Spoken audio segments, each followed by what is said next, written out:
আপনি আপনার যে এক্সভিআর, দাউয়ার এক্সভিআর বা এনভিআর আছে, আপনি অ্যাকাউন্টসে যাবেন। মেন মেনুতে গিয়ে আপনি প্রথমে অ্যাকাউন্টসে যাবেন। অ্যাকাউন্টসে যখন আপনি ক্লিক করবেন, এখন দেখুন এখানে ইন্টারফেস খুলে এসছে।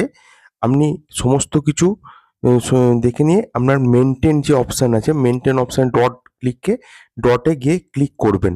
ডটে ক্লিক করে পাসওয়ার্ড কীভাবে চেঞ্জ করা দেখানো আছে আগের ভিডিও। আনলক প্যাটার্ন অপশানটাতে গিয়ে আপনি ক্লিক করবেন। এখানে আনলক প্যাটার্নের যে অপশানটি আছে, আনলক প্যাটার্নের অপশানটির পাশে দেখুন একটা ছোট্ট পারা অংশ দেওয়া আছে, সেটা কিবোর্ডের মতো দেওয়া আছে, একটা তালার চিহ্ন দেওয়া আছে। আপনি এখানে গিয়ে আপনাকে প্যাটার্নটি দিতে হবে। আনলক প্যাটার্নটিকে প্রথমে অফ করলেন, আনলক প্যাটার্নটিকে ইনেবলটাকে অফ করে দিলেন। আপনি নতুন যে প্যাটার্নটি দিতে চাইছেন সেই প্যাটার্নটি এখানে দিলেন। একবার দেওয়ার পরে আরেকবার তলায় লেখা আছে দেখুন, আরেকবার আপনাকে দেওয়ার জন্য বলা হচ্ছে। আবার আপনি আরেকবার ওই প্যাটার্নটা আরেকবার দিলেন। আরেকবার দেওয়ার সঙ্গে সঙ্গে আপনার প্যাটার্নটি ক্রিয়েট হয়ে গেল। এখানে ওকে করতে হবে, তলায় ওকেটা টিপে দিলেন। ওকে টিপে দেওয়ার আপনি ব্যাকে চলে গেলেন। ব্যাকে চলে যাওয়ার পরে ক্ষেত্রে কী করি, যে প্রথমে আমরা যখন এনভিআর বা এক্সভিআরকে ইনস্টল করি তখন প্যাটার্ন লকটাকে স্কিপ করে দিয়ে যাই। প্যাটার্ন লকটাকে স্কিপ না করে যদি প্রথমে আপনি প্যাটার্ন লকটাকে দেন, তাহলে সেই ক্ষেত্রে আপনার পরবর্তীকালে অনেক সুবিধা আপনি পেতে পারেন। যেমন আপনি পাসওয়ার্ড যদি ভুলে যান, পাসওয়ার্ড রিকভারি করতে পারেন, সহজে অ্যাক্সেস করতে পারবেন, ডিভিআরকে অন করতে পারবেন।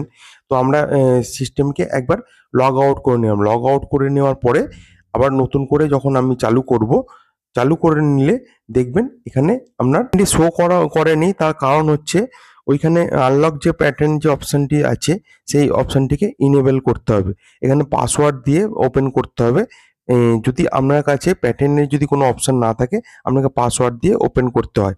তা পাসওয়ার্ডে মডিফাই এলাম, মেন অ্যাকাউন্টে আনলক প্যাটার্ন অপশানটাকে ইনেবল করে দিয়ে ওকে করে দেওয়া হলো।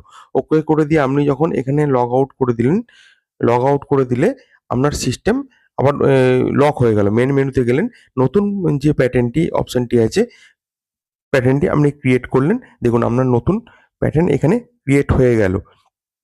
খুব সহজ।